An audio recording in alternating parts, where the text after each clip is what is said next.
Telangana governor doctor Tamilisai Soundararajan Tamil Nadu میں ایک تقریب کے دوران شہنشین کی جانب جاتے ہوئے توازن کھو کر گر پڑی۔ ذرائع نے بتایا کہ وہ تمل ناڈو کے مہابلی پورم میں ہندوستان کے پہلے ہائیبرڈ راکٹ لانچ پروگرام میں شرکت کرنے پہنچی تھی کہ اس دوران وہ اپنی نشست کی جانب جاتے ہوئے گر پڑی۔ عہدیداروں نے اٹھ کھڑا ہونے میں ان کی مدد کی۔ بعد ازاں گورنر نے اپنی تقریر کو خوشگوار انداز میں پیش کیا۔ گورنر تلنگانہ نے ملک بھر کے اسکولی بچوں کے ذریعے بنائے گئے کل 150 سیٹلائٹس لانچ کیے ہیں۔ واضح ہے کہ یہ mission A P J Abdul Kalam international foundation, Kalpakkam atomic research centre, Martin foundation اور اسپیس زون آف انڈیا کے درمیان مشترکہ منصوبے کا حصہ ہے۔ بیرسٹر اسد الدین اویسی ایم پی و صدر مجلس کی دہلی میں واقع قیامگاہ پر حملہ کیا گیا۔ کل شب نامعلوم افراد نے ان کے مکان پر حملہ کیا۔ وہ اس وقت مکان میں موجود نہیں تھے۔ 2014 سے اب تک یہ حملہ چوتھی مرتبہ کیا گیا۔ مکان کی کھڑکیوں کو نقصان پہنچایا گیا۔ اس واقعے کا ویڈیو اور تصاویر کو شیئر کرتے ہوئے صدر مجلس نے کہا کہ وہ کل شب جے پور سے واپس ہوئے۔ ان کے ملازم نے انہیں بتایا کہ نامعلوم اشرار نے مکان کو نقصان پہنچایا۔ انہوں نے مطالبہ کیا کہ دہلی پولیس ملزمین کو گرفتار کرے۔ وزیر صحت ہریش راؤ نے کہا کہ بہتر صحت عامہ کے لیے دواخانوں کی تعداد میں اضافہ کیا گیا ہے۔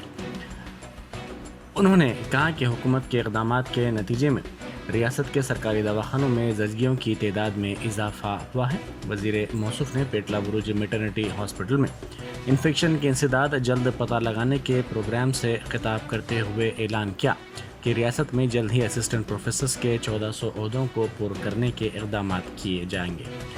انہوں نے کہا کہ ہمیں اس بات کو فراموش نہیں کرنا چاہیے کہ ہم عوام کے لیے جواب دہ ہیں۔ شفاف طریقے سے ہمیں کام کرنے کی ضرورت ہے۔ انہوں نے کہا کہ اس دواخانے میں انفیکشن کمیٹی کا قیام عمل میں لایا گیا ہے۔ وزیر موصوف نے مشورہ دیا کہ ہر دواخانے میں اس طرح کی کمیٹی کا قیام عمل میں لایا جانا چاہیے۔ انہوں نے کہا کہ ریاست میں 4 لاکھ شیرخوار بچوں اور حاملہ خواتین کو نیوٹریشن کٹس دینے کا حکومت نے فیصلہ کیا ہے۔ انہوں نے کہا کہ حکومت پیٹلا بروج ویٹرنٹی ہاسپٹل میں انفراسٹرکچر کو مزید بہتر بنانے کے لیے اقدامات کر رہی ہے۔ رائے درگم میں کار نے لڑکے کو ٹکر دے دی۔ اس واقعے میں وہ شدید زخمی ہو گیا۔ چتراپوری کالونی کے علاقے میں کار نے اس لڑکے کو ٹکر دے دی۔ یہ لڑکا کھیل رہا تھا کہ اچانک یہ حادثہ پیش آیا۔ اس واقعے میں لڑکا شدید زخمی ہو گیا۔ اس کو علاج کے لیے فوری طور پر دواخانہ منتقل کر دیا گیا۔ شہر کے نواحی علاقے مہیشورم حلقے میں بی جے پی کی ریلی میں کشیدگی دیکھی گئی۔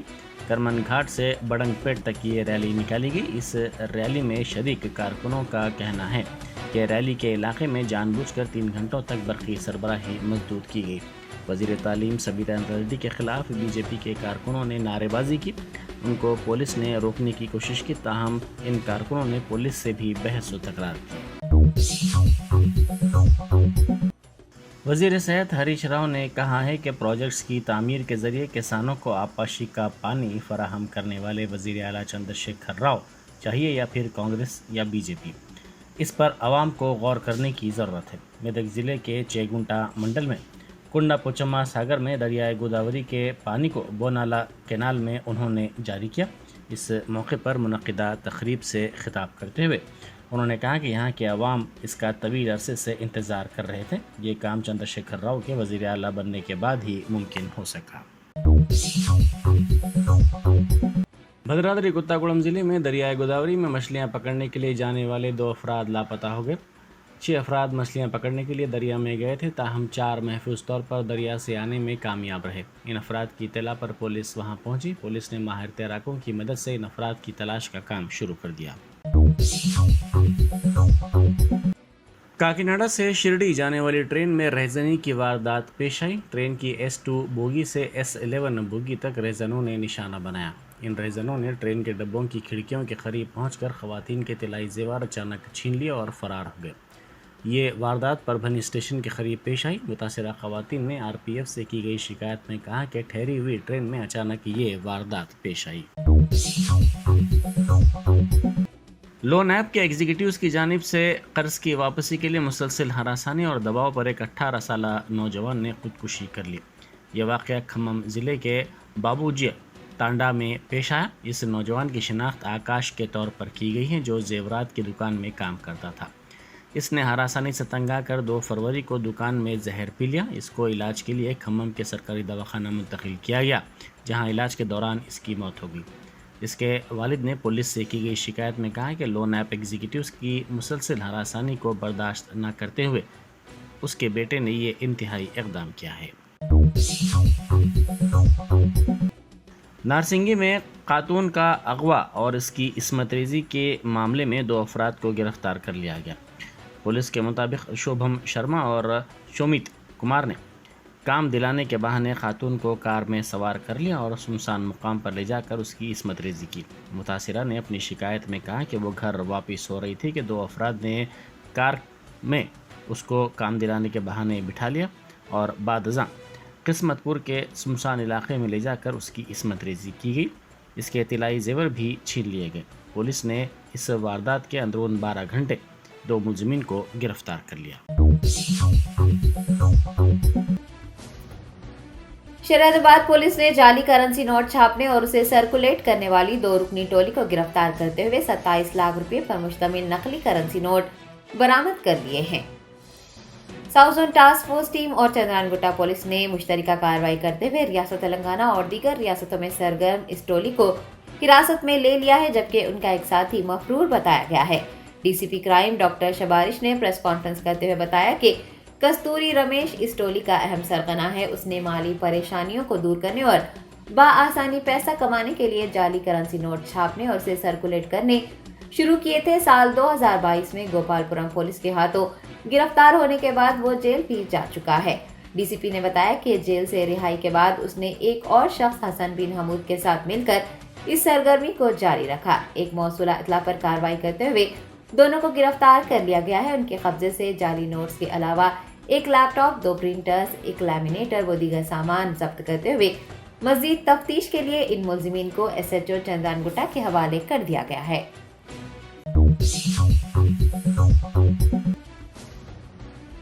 ریاست تلنگانہ میں گزشتہ سال کے مقابلے اس سال کے پہلے 2 مہینوں میں شراب کی فروخت میں اضافہ ہوا ہے۔ ایکسائز حکام نے اس سال کے اختتام تک فروخت میں اضافے کا امکان جتایا ہے۔ ذرائع نے بتایا کہ گزشتہ سال یعنی 2022 میں ماہ جنوری میں 2548 کروڑ روپے کی شراب فروخت ہوئی تھی، تاہم اس سال 2864 کروڑ روپے کی شراب فروخت ہوئی ہے۔ بترتیب فروری میں 1719 کروڑ کی شراب فروخت ہوئی۔ اس سال ماہ فروری کے ختم ہونے سے پہلے ہی 1600 کروڑ روپے کی شراب فروخت کی جا چکی ہے۔ آئندہ 8 دنوں میں مزید 600 کروڑ روپے تک کی شراب فروخت کی جانے کا امکان ہے۔ آنے والے مالی سال میں حکومت نے تخمینہ لگایا ہے کہ شراب کی فروخت سے اسے 39,000 کروڑ روپے کی آمدنی ہوگی۔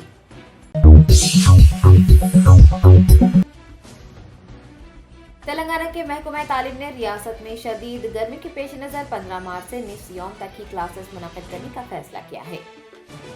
محکمہ تعلیم کے احکامات کے مطابق اسکول کے اوقات صبح 7:45 تا دوپہر 12 بجے تک رہیں گے، تاکہ طلباء کو گرمی کی شدت سے بچایا جا سکے۔ علاوہ ازیں تمام اسکولوں میں پینے کا صاف پانی فراہم کرنے کی بھی محکمہ تعلیم کی جانب سے ہدایت جاری کی گئی ہے۔ آپ کو بتا دیں کہ 10ویں جماعت کے سالانہ امتحانات کا 3 اپریل سے آغاز ہو رہا ہے، جو کہ 13 اپریل تک منعقد کیے جائیں گے۔ گرمائی تعطیلات 23 اپریل سے 11 جون تک رہیں گی۔ سیاسی تجزیہ نگاروں کا کہنا ہے کہ ملک میں میڈیا اداروں کو مودی حکومت نشانہ بنا رہی ہے۔ مودی حکومت کی تائید نہ کرنے والے میڈیا اداروں کو دھمکاتے ہوئے ان کو نشانہ بنانے کی سازشیں کی جا رہی ہیں۔ بی بی سی پر آئی ٹی دھاوے اسی کا حصہ ہے۔ گودرا پر ریلیز ڈاکومنٹری کے سبب مرکزی حکومت نے بی بی سی کو نشانہ بنایا ہے اور مرکزی حکومت بی بی سی سے مخاصمت رکھتی ہے۔ سیاسی تجزیہ نگاروں کا کہنا ہے کہ آزادانہ کام کرنے والے میڈیا اداروں کو نشانہ بنایا جا رہا ہے، اس کے ایڈیٹرز کو دھمکایا جا رہا ہے۔ شیو سینا کے لیڈر سنجے راؤت نے دعویٰ کیا ہے کہ شیو سینا پارٹی کا نام اور اس کا نشان تیر کمان کی خریداری کے لیے 2000 کروڑ روپے کا سودا ہوا ہے۔ 2 دن پہلے ہی الیکشن کمیشن نے پارٹی کا نام اور نشان مہاراشٹر کے وزیر اعلیٰ ایک ناتھ شنڈے کی زیر قیادت گروپ کو دیا تھا۔ شنڈے کے کیمپ کے رکن اسمبلی ساورکر نے اس دعوے کو مسترد کر دیا اور سوال کیا کہ کیا سنجے راوت شیر ہیں۔ مہاراشٹر کے وزیر اور بی جے پی کے لیڈر سدھیر تیور نے بھی سنجے راوت پر جوابی تنقید کرتے ہوئے کہا کہ ایسے بے بنیاد تبصرے سپریم کورٹ اور الیکشن کمیشن آف انڈیا جیسے آزادانہ اداروں کو بدنام کرنے کی کوشش ہے۔ سنجے راوت نے ایک ٹویٹ میں دعویٰ کیا کہ 2000 کروڑ روپے ابتدائی ہنسا ہے اور یہ 100% درست ہے۔ ہندوستان میں کرونا وائرس کیسز کی تعداد گھٹ رہی ہے۔ پچھلے 24 گھنٹوں کے دوران 120 کرونا کیسز درج کیے گئے۔ محکمہ صحت کے مطابق ایکٹیو کیسز کی تعداد 1916 ہو چکی ہے۔ ریاست کیرالہ میں ایک موت کے سبب کل ہلاکتوں کی تعداد 5,30,761 درج کی گئی۔ ہندوستان میں کرونا متاثرین کی تعداد 4,46,85,037 ہے۔ شرح صحت یابی 98.8%، جبکہ شرح اموات 1.19% ہے۔ اس بیماری سے 4,41,52,360 افراد صحت یاب ہو چکے ہیں۔ قومی سطح پر جاری ٹیکہ اندازی مہم کے ذریعے 220,63,00,000 افراد کو کرونا ٹیکہ دیا جا چکا ہے۔ Germanton super speciality hospital, doctor Mir Jawad Zar Khan, senior experienced orthopaedic surgeon, bone fracture, joint replacement, hip replacement اور اسپائن سرجری کامیابی سے انجام دے رہے ہیں۔ اس کے علاوہ neuro surgery, cardiology, gynaecology, dental, general medicine, dialysis اور فزیو تھراپی جیسے شعبات میں انتہائی کامیابی کے ساتھ واجبی فیس میں علاج کیا جا رہا ہے۔ شیئرنگ اور پرائیویٹ رومز، اسپتال میں 24 گھنٹے MRI، CT scan, 2D digital X ray, ultra sound, operation theatre, ICU اور لیب کی سہولت دستیاب ہے۔ آپ کی امیدوں کے عین مطابق Germanton super speciality hospital, pillar number 150، عطا پور، حیدرآباد۔